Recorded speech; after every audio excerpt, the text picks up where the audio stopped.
Welcome back to another episode of Out Loud Geek, where we discuss news and views about pop culture, science fiction, fantasy, food, cooking, the outdoors, and more. It's time once again for another woeful dose of Warner Brothers Discovery. Like it or not, the release of yet another DC Studios movie is quickly approaching. And yes, the collective sighs of "you gotta be kidding me" are quite palpable. But this upcoming DC superhero movie is a little bit different because, you see, hardly anyone has actually heard of the character. And his name is Blue Beetle, which is also the name of the movie. So if you are one of the many who are asking, who the heck is Blue Beetle? I can assure you that you are not alone. But guess what? And this is where the confusion begins. There are 4 completely different Blue Beetle characters, with each one having its own unique backstory and costume. One thing that I will clarify right now is that if you research this online, 2 of the incarnations that I'm about to present are being conflated together as being one and the same, but they're not. So if you see anything referring to there only being 3 versions of Blue Beetle, no, there are actually 4. And the fact that there are so many different versions of the character is probably one of the reasons why it is neither well known nor broadly liked. We'll begin with Blue Beetle number 1. The very first superhero character named Blue Beetle was created by the long-defunct comic book company known as Fox Feature Syndicate, or Fox Comics, which had absolutely no relationship whatsoever to 20th Century Fox. The character's name was Dan Garrett, spelled with 1 T at the end of his last name, and his very first appearance was in an August 1939 issue of Mystery Men Comics. In the beginning, rookie patrolman Dan Garrett with 1 T, who was the son of a police officer killed by a criminal, originally fought crime as the Blue Beetle but without the benefit of superhuman abilities. He later donned a bulletproof blue costume described by Garrett with 1 T as being made of a cellulose material which was, quote, as thin and light as silk but stronger than steel, unquote, and temporarily gained superhuman strength and stamina by ingesting the mysterious substance known only as vitamin 2X. The Blue Beetle's powers slowly increased over time, including having the ability to fly and X-ray vision, among other bizarre powers that changed from issue to issue at the whim of the writers. But when superheroes fell out of vogue in the late 1940s, Fox started to downplay his superhero powers and were eventually removed altogether. His adventures also turned darker, being full of sadistic violence and scantily clad women, until he was eventually relegated to hosting true crime stories before the character went on hiatus. And this brings us to Blue Beetle number 2 with the character named Dan Garrett, but with 2 T's instead of 1. And this is the version of the character that gets conflated with the first. Fox Comics had gone out of business in the 1950s, and the Blue Beetle character had also started to be published by another comic book company called Charlton Comics, though there is no proof that Fox Comics had ever sold the rights to Blue Beetle to Charlton Comics. In 1964, during the Silver Age of comics, Charlton revised the character for a new Blue Beetle series. This second Blue Beetle was archaeologist Dan Garrett with 2 T's, who obtained a number of superhuman powers, including super strength and vision, flight, and the ability to generate energy blasts, from a mystical scarab he found during a dig in Egypt, where it had been used to imprison an evil mummified pharaoh. Thus, this second Dan Garrett is nothing like the first because he's an archaeologist and not a cop, and the source of his powers is a mystical ancient Egyptian scarab, not a mysterious substance known as vitamin 2X. And further differentiating him from the first, he would transform into the Blue Beetle by saying the words Kaji Da. But Dan Garrett with 2 T's only lasted for 2 years before being replaced.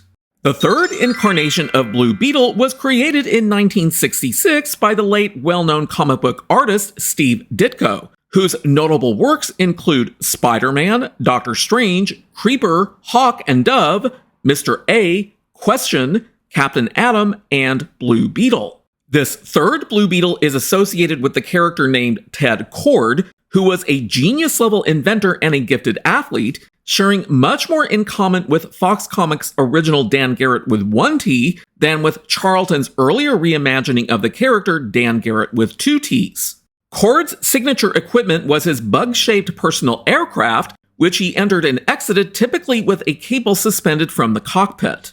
He also generally eschewed personal weaponry, except for a pistol that made a blinding flash of light, and additionally, a strong air blast to gain the advantage when he closed in for hand-to-hand combat. So he wasn't imbued with superhuman powers. He was given a different origin story in Secret Origins Volume 2, Number 2, linking him to Dan Garrett with two T's, Blue Beetle. In this origin story, Ted was a former student of Dan Garrett with two T's, and they were investigating his uncle, Jarvis Cord, learning Jarvis was working to create an army of androids to take over the Earth. Garrett with two T's fought Jarvis, but both were killed in the battle. But Garrett had passed on the responsibility of the alter ego to Ted, but was not able to pass on the mystical Blue Beetle scarab, which was a convenient means for Ditko to explain his preference for a power-free character. Now, if you are totally confused at this point, don't worry, many people are probably confused by Blue Beetle. But we have reached the point in the history of the many Blue Beetle characters when DC Comics purchased Charlton Comics in the mid-1980s and became the owner of Blue Beetle. Now, if you are assuming that this new Blue Beetle movie is about Ted Cord, you would be mistaken because we haven't even gotten to the fourth iteration of Blue Beetle. But what happens with Ted Cord and his Blue Beetle character? DC Comics used the Crisis on Infinite Earths crossover event to integrate the Charlton Comics characters into the DC universe. And Ted Cord was given his own Blue Beetle series, which was written by Len Wein and ran for 24 issues from June 1986 to May 1988. This was also when Secret Origins number 2 was published, as I had talked about earlier. In his monthly solo series, Cord was shown as an industrialist, the owner of Cord Industries, which he took over from his father, Thomas Cord, and transformed it from a small R&D company to a scientific industry rivaling Star Labs. Upon joining the newly formed Justice League following the events in the Legends, Ted was more often portrayed as a second-string joke and was typically short on money, leading to his entering get-rich-quick schemes with Booster Gold. In recent comics, it has also been implied that Cord Industries had become a subsidiary of Wayne Enterprises, headed by Bruce Wayne, aka Batman. Aha, very interesting. Batman may come up again in this video. Cord is probably best known as the wisecracking Blue Beetle of Keith Giffen and J.M. DeMatthews' lighthearted 5-year run on various Justice League of America titles, notably Justice League International, where he was memorably partnered with fellow third-string hero Booster Gold, and where the two quickly became best friends. Among fans, they were known collectively as the Blue and Gold Team. But in DC's 80-page Countdown to Infinite Crisis, that was published in March 2005, Cord is actually killed off. And I think it's safe to assume that fans of the Ted Cord version of Blue Beetle, which had existed for nearly 40 years, probably weren't all that happy about DC doing this.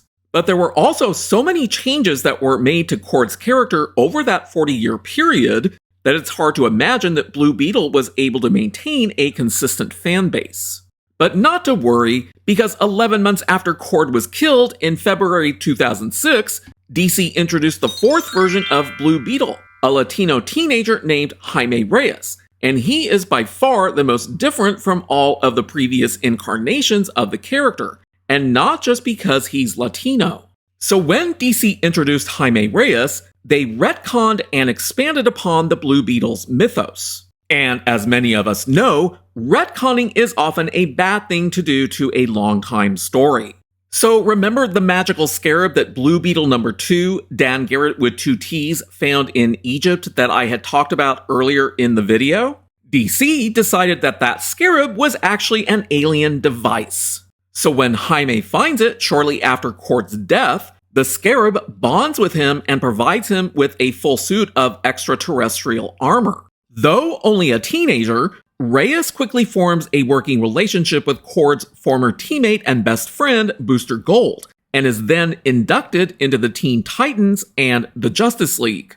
Now, since the Jaime Reyes version of Blue Beetle has only been around for 17 years as compared with the Ted Kord version, which was around for nearly 40 years, why would DC Studios do a movie featuring the Jaime Reyes version of Blue Beetle instead of the Ted Kord version?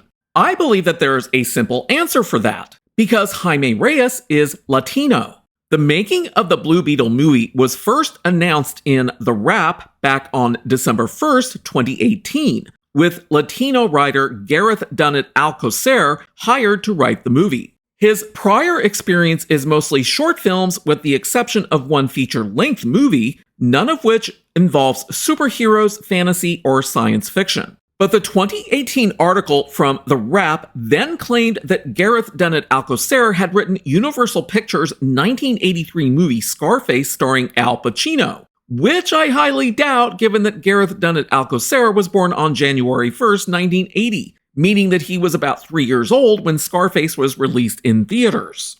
2.5 years later, in February 2021, is when The Wrap reported that Angel Manuel Soto had been hired by Warner Brothers and DC Studios to direct Blue Beetle, and Soto is a Puerto Rican political activist. And if you look at the movie's cast, it's predominantly Latino and Black, which I don't have a problem with, but it tends to strike me as being representative of the director's and writer's preferences. So I think that it's fairly safe to say that this movie was more than likely greenlit and produced to fulfill identity politics checkmarks more than anything else because Blue Beetle is a D-list, not well-known DC character. In the movie, Jaime Reyes, aka Blue Beetle, is played by the actor Xolo Maridueña. And in the first trailer for the movie that was released back on April 3rd, towards the very end of it, you can hear Jaime Reyes' relatives calling Batman a fascist. This was not only a very poor choice of words in the script, it was stupid to introduce that line in the trailer because it upset a lot of longtime fans of the Caped Crusader, who is one of DC's most well-known and important characters. And to me, it yet again demonstrates the director's personal political activism being put on full display in the movie. When a number of people began to express their discontent about that line, Angel Manuel Soto responded on Twitter with a meme of Skeletor saying, "Well, my job is done." In other words, he was proud that he had upset longtime fans of a well-known and very popular DC Comics character, which only further enraged the people who were already upset with the Batman is a fascist line in the first place. Hollywood clearly lacks basic public relations training for directors, writers, and actors to make them realize that their public statements could be potentially harmful to the success of a film that they have worked on. If you want to have a big audience turn out for a movie, upsetting a large portion of that potential audience is going to result in a much smaller audience willing to pay to see it. And just before early projections for the movie's domestic opening weekend box office were made public, director Angel Manuel Soto suddenly started to beg people to come and watch the movie, which would include the same people that he had become publicly confrontational on social media with only months before. And what are those early projections for the movie's domestic opening weekend box office? Box Office Mojo is currently projecting that Blue Beetle will only earn between $12 million to $17 million for its domestic opening weekend box office. And the site is also projecting that the movie may only earn between $27 million to $55 million in total for its final domestic box office. This is incredibly bad because if this movie fails to earn $16.7 million at the domestic box office during opening weekend, Blue Beetle will fall below the current lowest record holder for the DCEU movies, Wonder Woman 1984, and become the new lowest record holder. That's sad and pathetic, isn't it? Naturally, I did my own number crunching and projections for the Blue Beetle movie based on these domestic opening weekend projections from Box Office Mojo. They are also based on the overall average weekly drops for all of the preceding DCEU movies in the franchise, as well as its standard deviation and the overall franchise average domestic share and its standard deviation. So using 3 different possible domestic opening weekend box office values of $12 million, $14.5 million, and $17 million, and matching them with average weekly drops of 49.54%, 40.09%, and 30.64% respectively, and which are based on the overall franchise average weekly drop and 1 standard deviation above and below, this allowed me to project the possible final domestic box office totals for the movie of $24.2 million, $36.2 million, and $55.4 million. And those projected final domestic box office values are very close to those predicted by Box Office Mojo. But I took these a step further to project what the final global box office for the movie might be by using the franchise average domestic share of 39.1% and 1 standard deviation above and below, which are 45.44% and 32.77% respectively, and taking a number of different points in between those values. And as this chart illustrates, Blue Beetle may earn as little as $53.3 million to $169.2 million globally. Since the movie has a reported production budget of $120 million, we'll multiply that by 2.5 and 3.0 to estimate a break-even point range of $300 million to $360 million. To account for the 50% of gross ticket sales that movie theaters keep for themselves, as well as the additional costs of marketing the movie and other miscellaneous costs that the studio pays above and beyond the production budget. Thus, the total global gross box office losses for Blue Beetle work out to be around $130.8 million to $306.7 million. And if we divide that range by 2, Warner Bros. Discovery and DC Studios may lose anywhere from $65.4 million to $153.3 million. So we'll definitely have a new contestant for who will be the biggest flop after this movie opens next month.